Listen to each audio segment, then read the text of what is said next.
बिस्मिल्लाहिर्रहमानिर्रहीम। Dear students and viewers, अस्सलाम वालेकुम। जॉब्स एंड टेस्ट चैनल में खुश आमदीद। डियर व्यूअर्स एंड स्टूडेंट्स, आज हम एसएसटी का एफपीएससी का जो पेपर बैच 3 का है जो 15 नवंबर 2018 को हुआ, उसका प्रोफेशनल पार्ट को डिस्कस करेंगे। कुछ एमसीक्यूज इस वीडियो में, कुछ नेक्स्ट वीडियो में। तो इंग्लिश का पार्ट इससे पहले एक वीडियो में कर दिया गया है, वो आप देख सकते हैं, चैनल पे अपलोड कर दी गई है। नेक्स्ट है जी इंग्लिश के बाद हमारा प्रोफेशनल पार्ट, और उसका पहला एमसीक्यू है question number 21, which is not the local point of triangular process of teaching. जी, ट्रायंगुलर प्रोसेस ऑफ टीचिंग का पॉइंट कौन सा नहीं है यहाँ पे? टीचिंग मेथड, टीचर, प्यूपल या none of these. Teaching method, teacher and pupil. और तीसरी जो चीज़ होती है ट्रायंगुलर मेथड में, टीचर, प्यूपल, और तीसरी होती है कंटेंट, जिसकी जगह पे टीचिंग मेथड लिख दिया गया है। तो ट्रायंगुलर प्रोसेस में टीचिंग मेथड नहीं होता, ठीक है जी। तो टीचिंग मेथड इसका ऑप्शन है, क्योंकि यही पूछा गया है कि कौन सा पॉइंट जो है वो ट्रायंगुलर प्रोसेस में नहीं होता। यहाँ से टीचर भी होता है, प्यूपल भी होता है, लेकिन टीचिंग मेथड नहीं होता, बल्कि इसकी बजाय कंटेंट होता है। Question number 22, the goal of teaching is. Teaching का मकसद क्या है? डिज़ायरेबल चेंज ऑफ बिहेवियर, कि बिहेवियर में आप जो चाहते हैं वो तब्दीली आ जाए, या to involve peoples in activities, या आप बच्चों को एक्टिविटीज़ में इन्वॉल्व करना चाहते हैं, सरगर्मियों में, या टू इम्पार्ट नॉलेज, या नन ऑफ दीज। या आप नॉलेज इम्पार्ट करना चाहते हैं, ज़्यादा से ज़्यादा नॉलेज देना चाहते हैं, या डी नन ऑफ दीज। जी डियर स्टूडेंट्स, यहाँ पे गलती से सी को कर दिया गया है। राइट ऑप्शन जो है वो ए है, कि बिहेवियर में डिज़ायरेबल चेंज है। टीचिंग का मकसद क्या है? सॉरी, सी ठीक है। ये जो डिज़ायरेबल चेंज ऑफ बिहेवियर, ये एजुकेशन का मकसद है। द गोल ऑफ एजुकेशन अगर होता तो फिर आना था डिज़ायरेबल चेंज ऑफ बिहेवियर। अब टीचिंग की बात हो रही है, तो टीचिंग का मकसद टू इम्पार्ट नॉलेज ही है, ठीक है जी, कि बच्चे तक नॉलेज पहुंचाना, स्टूडेंट को नॉलेज डिलीवर करना, उस तक ज़्यादा से ज़्यादा मालूमात पहुंचाना, ये टीचिंग का गोल होता है। और अगर डिज़ायरेबल चेंज ऑफ बिहेवियर जो है, ये गोल ऑफ एजुकेशन है। Question number 23, the rules of presenting the contents to make them easy are called. The rules of presenting the contents to make them easy are called। जी, वो rules जिसकी मदद से हम content को easily present कर सकते हैं, वो क्या कहलाते हैं? Methods of teaching, maxims of teaching, techniques of teaching, none of these. जी, मैक्सिम्स ऑफ टीचिंग, वो क्या कहलाते हैं जी? Maxims of teaching. Question number 24, maxims का मतलब भी रूल्स होता है। क्लियर करता जाऊँ पिछला ऑब्जेक्टिव। मैक्सिम्स का मतलब क्या होता है? Rules. Question number 24, students are passive. एक होता है पैसिव, और पैसिव का अपोजिट होता है एक्टिव। पैसिव होता है कि जिसमें स्टूडेंट बिल्कुल डल रहता है, कोई उसकी कोई परफॉर्मेंस नहीं होती, बस सुन रहा होता है। तो वो कौन सा method? Project method. Project method में तो स्टूडेंट एक्टिव होता है, वो खुद परफॉर्म कर होता है, उसको प्रोजेक्ट दे दिया जाए तो वो उसमें वर्क कर होता है। डिस्कवरी मेथड भी इसी तरह ही है, कि इसमें भी स्टूडेंट कोई ना कोई एक्टिविटी, कोई एक्सपेरिमेंट कर रहा होता है, तो इसमें भी स्टूडेंट एक्टिव है। लेक्चर मेथड, जी यहाँ पे टीचर एक्टिव है, बोले जा रहा है, और स्टूडेंट पैसिव है, चाहे सुन रहा है चाहे सो रहा है, कोई पता नहीं है। तो लेक्चर मेथड जो है, इसमें स्टूडेंट पैसिव होता है। Question number 25, practice is made in. Practice किस में की जाती है? Inductive method, deductive method, drill method, या नन ऑफ दीज। जी, इंडक्टिव होता है स्पेसिफिक टू जनरल, और डिडक्टिव होता है जनरल टू स्पेसिफिक। और ड्रिल का मतलब होता है कि किसी चीज़ को रिपीट करना, बार बार करना, और बार बार कोई काम किया जाए तो वो प्रैक्टिस कहलाता है। Practice is made in drill method. C option is the right option. Question number 26, American approach in teaching methodology emphasise. जी, अमेरिकन का जो स्टाइल है टीचिंग मेथड में वो किस चीज़ पे जोर देता है? टीचर पे, कंटेंट प्रेजेंटेशन पे, लर्निंग ऑब्जेक्टिव्स पे, या नन ऑफ दिस पे? जी, लर्निंग ऑब्जेक्टिव्स पे। ठीक है, अमेरिकन का जो स्टाइल है टीचिंग का, टीचिंग मेथड है, वो लर्निंग ऑब्जेक्टिव्स पे है कि आप अपने ऑब्जेक्टिव्स जो है लर्निंग की, जो आपने ऑब्जेक्टिव्स तय किए हुए थे कि आपने बच्चों को ये सिखाना है, हमने बच्चों के बिहेवियर में ये चेंज लानी है स्टूडेंट्स, वो ऑब्जेक्टिव्स अचीव आप करने में कितने कामयाब रहे हैं। ऐसा टीचिंग मेथड यूज़ करें जिससे आप वो ऑब्जेक्टिव्स ईजिली अचीव कर लें। आपका टीचिंग मेथड ऐसा ना हो कि आपका मकसद सिर्फ कंटेंट को प्रेजेंट करना है, कंटेंट को डिलीवर करना है, बच्चों को बस इंस्ट्रक्शन देना ना हो, बल्कि आपका मकसद ये हो कि बच्चे के बिहेवियर में क्या चेंज आई है, उन्होंने लर्न क्या किया, लर्निंग ऑब्जेक्टिव्स जो है वो आपने कितने अचीव किए। तो ये है जी American approach. Question number 27, which one is not the type of lesson plan on the basic of objectives? क्या है जी?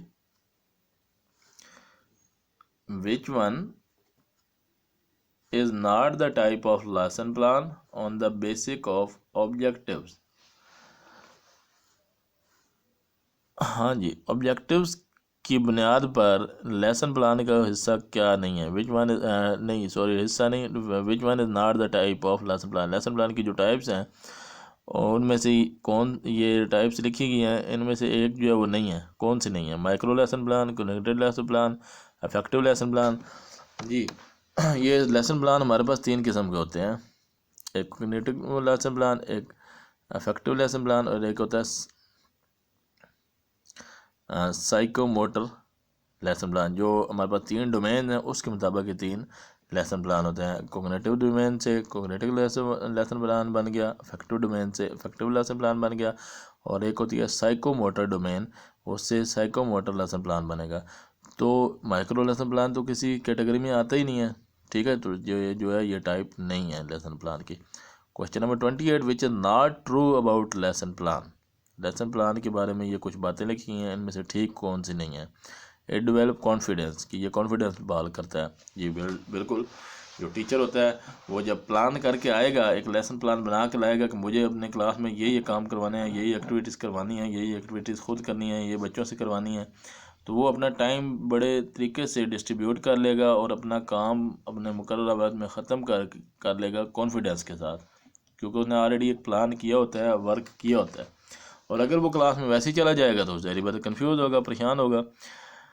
B option is it helps in orderly delivering of content. हाँ जी, एक इसका ये फ़ायदा होता है लेसन प्लान का कि जो बच्चा या जो टीचर बच्चों को सबक पढ़ा रहा है, वो कंटेंट डिलीवर कर रहा है, वो एक तरतीब से डिलीवर करेगा। ये नहीं कि कभी कुछ पढ़ाना शुरू कर दिया, कभी कुछ पढ़ाना शुरू कर दिया, कभी टॉपिक का एंड से शुरू कर दिया, कभी टॉपिक स्टार्ट भी कर दिया, कभी एक्टिविटी शुरू करवा दी, कभी लिखना शुरू करवा दिया। नहीं, बल्कि एक ऑर्डर से चलेगा, सारे काम उसके एक प्लानिंग के तहत होंगे। और see it is developed by students, कि ये स्टूडेंट्स के से बनवाया जाता है। नो, लेसन प्लान हमेशा टीचर खुद बनाता है। इवन टीचर किसी अपने टीचर से भी लेसन प्लान नहीं बनवा सकता, क्योंकि अगर वो बनाएगा तो वो एक कागज़ का टुकड़ा ही होगा, वो उसको फॉलो नहीं करेगा जब तक वो खुद नहीं बनाएगा। तो सी इसमें ऐसा ऑप्शन है जो लेसन प्लान के मुताबिक नहीं है, लेसन प्लान की प्रॉपर्टीज़ में नहीं आता। क्वेश्चन नंबर 29, ड्रामा और role play is useful for learning. Drama और role play is useful for learning. History, science, mathematics, या नन ऑफ दीज। ड्रामा या रोल प्ले, ये जो दोनों हैं, ये हिस्ट्री के सब्जेक्ट को पढ़ने में ज़्यादा कारआमद है। ना साइंस में इनका रोल है, ना मैथमेटिक्स में। ठीक है जी, तो हिस्ट्री की लर्निंग में ये ज़्यादा कारआमद है। Question number 30, examples of psychomotor domain is that student. Example of psychomotor domain is that students. जी, स्टूडेंट्स क्या करते हैं? एग्जाम्पल्स दी गए हैं। Demonstrate awareness to environment pollution, environment में जो आलूदगी फैलाई जा रही है उसके बारे में अवेयरनेस देते हैं। B, perform an experiment, experiment करते हैं। C can compare results of two experiment, दो एक्सपेरिमेंट्स का रिजल्ट कंपेयर करते हैं। D none of these. जी B is the right option, perform an experiment. क्योंकि साइकोमोटर डोमेन, साइकोमोटर का मतलब है कि आपके साइको मीन आपका जो दिमाग है, साइकी जो है वो भी यूज़ हो रही है, और मोटर मीन कि आपके जो फिज़िकली भी आप उसमें मेंटली भी और फिज़िकली दोनों मोटर में आ जाता है कि आपके जो बॉडी के अज़ा हैं वो भी उसमें वर्क करें। साइको मोटर में बच्चे की ये वो डोमेन होती है, वो स्टेज होती है जिसमें मतलब आप कह सकते हैं कि वो अपने काम खुद करता है, सोचता भी है और साथ साथ काम कर रहा होता है। मसलन हम जब पेपर में लिख रहे होते हैं, साथ साथ सोच रहे होते हैं, साथ साथ लिख रहे होते हैं, उसमें हमारी साइको मोटर डोमेन जो है वो काम कर रही होती है। सोच भी रहे हैं, लिख भी रहे हैं, दोनों डोमेन, दोनों हमारे मेंटल भी और फिज़िकल वर्क दोनों हो रहे होते हैं। ठीक है, तो इस डोमेन में क्या होता है कि परफॉर्म एन एक्सपेरिमेंट, स्टूडेंट जो है वो एक्सपेरिमेंट परफॉर्म कर सकता है। साइकोमोटर डोमेन में क्या है जी, परफॉर्म एन एक्सपेरिमेंट जो है इसका राइट ऑप्शन है। Question number 31, example of cognitive domain is describe a topic, develop an X ray film, type a letter, none of this. ये टाइप अ लेटर जो है ये साइकोमोटर डोमेन में आ जाएगी। ठीक हो गया जी। डेवलप एन एक्सरे फिल्म ये इफेक्टिव डोमेन में आ जाएगी। ठीक है जी, मैकेनिज्म वगैरह उसमें है इफेक्टिव डोमेन की जो। और डिस्क्राइब अ टॉपिक ये कोग्निटिव डोमेन में आ जाएगी कि इसमें वो सोचेगा और एक्सप्लेन करेगा, बोलेगा और अपने दिमाग से आइडियाज़ लेगा और आगे मतलब मेंटल वर्क सारा होगा। तो कोग्निटिव डोमेन में क्या आ गया, describe a topic. Question number 32, the number of domains in taxonomies of education objectives are. हाँ जी, एजुकेशनल ऑब्जेक्टिव्स की कितनी टेक्सोनमीज हैं? 3 पीछे नाम ले चुका हूँ। कौन कौन सी 3 है? Affect cognitive domain, affective domain और साइकोमोटर डोमेन। तो 3 मतलब B is the right option. Question number 33, educational objectives have been divided into 2 domains, 3 domains,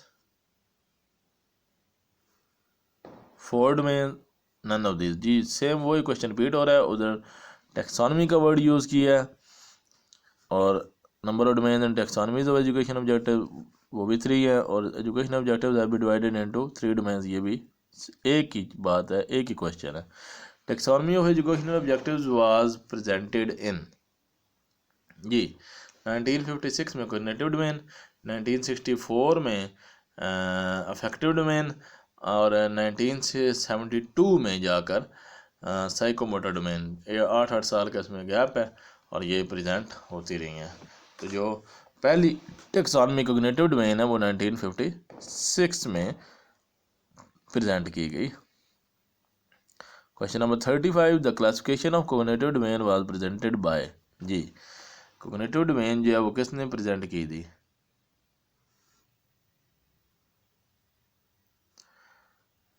blooms, Skinner, क्रैथवोल या नन ऑफ दिस। जी यहाँ पे ये मिस्टेक हुई है, सी ऑप्शन को क्रैथवोल को किया गया है, ये गलत है। जो कॉग्निटिव डोमेन थी ये ब्लूम ने प्रेजेंट की थी, इसलिए इसको ब्लूम टैक्सोनॉमी भी कहते हैं। बेंजामिन ब्लूम्स की ये प्रेजेंट की गई है कॉग्निटिव डोमेन, तो A is the right option, not C. Question number 36, the highest level of learning and cognitive domain is. Cognitive domain के टोटल 6 लेवल्स हैं और उसमें हाईएस्ट लेवल जो है वो एवेलुएशन है। हाईएस्ट लेवल क्या है? एवेलुएशन। यहाँ पे मैं रिपीट करता जाऊँ कि इसके 6 लेवल्स कौन कौन से हैं। तो इसका जो पहला लेवल है वो नॉलेज है। नॉलेज के बाद हमारे पास आ जाता है कंप्रीहेंशन आई थिंक, फिर उसके बाद सिंथेसिस, एनालिसिस और एवेलुएशन। एक मेरे माइंड में अभी ये एग्जैक्ट 6 नहीं आ रहे, अगर मिल जाते तो मेरा दिल था इधर ही आपको एक्सप्लेन कर देते ताकि इससे रिलेटेड कोई और भी क्वेश्चन आ सकता है।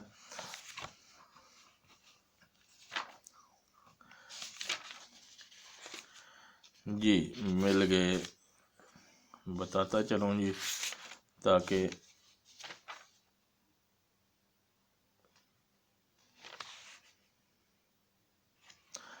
जी ऊपर ये भी मैंने करेक्शन करवाई है। 1956 में हमारे पास कोग्निटिव डोमेन जो है वो एक्सप्लेन की गई और ये ब्लूम ने एक्सप्लेन की थी। और इसने इसकी 6 स्टेजेस बनाई, 6 हमारे पास इसके लेवल्स बताए गए। पहला नॉलेज, दूसरा कंप्रीहेंशन, मैं ठीक ही बता रहा था, तीसरा एप्लीकेशन जो भूल गया था, चौथा एनालिसिस और पांचवा सिंथेसिस और छठा जो है वो है एवेलुएशन। तो हाईएस्ट लेवल जो है वो एवेलुएशन है और लोएस्ट लेवल जो है वो इसमें नॉलेज है जी। और ये ब्लूम ने पेश की थी। हालांकि ऊपर वाले क्वेश्चन में ये गलत लिखा गया, क्रैथवोल। क्रैथवोल ने तीनों टैक्सोनॉमीज का मैं बता देता हूँ। पहली जो है वो कोग्निटिव जो है वो ब्लूम ने पेश की, और इफेक्टिव जो है वो क्रैथवोल, ब्लूम और मैसिया, इन तीनों ने यहाँ पे काम किया है। जो दूसरी जो डोमेन है इफेक्टिव, इसमें क्रैथवोल, ये जो ऑप्शन नाम लिखा हुआ है, इसने भी, ब्लूम ने भी, और एक और साइकोलॉजिस्ट था मासिया, उसने भी इस पे वर्क किया है और ये 1964 में ये वर्क हुआ है। और जो तीसरी है साइकोमोटर डोमेन, ये इस पे सिम्पसन ने काम किया है और ये 1972 की प्रेजेंटेशन है। तीनों चीज़ें बता नहीं सके, कोई भी इसमें से आ सकता है क्वेश्चन। उसके बाद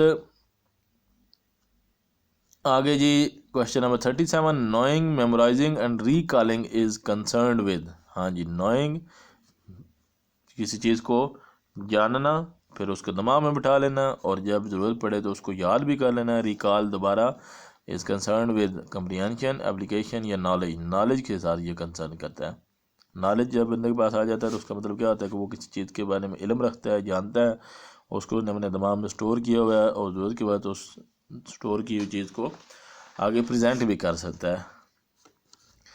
question number 38, to grasp the meaning of the material is comprehensive, application, knowledge, none of these. To grasp the meaning of the material is, किसी वर्ड का या किसी मटेरियल का मीनिंग लेना, मीनिंग उसका जानना, क्या उसमें से मीनिंग निकालना, क्या कहलाता है? कंप्रीहेंसिव।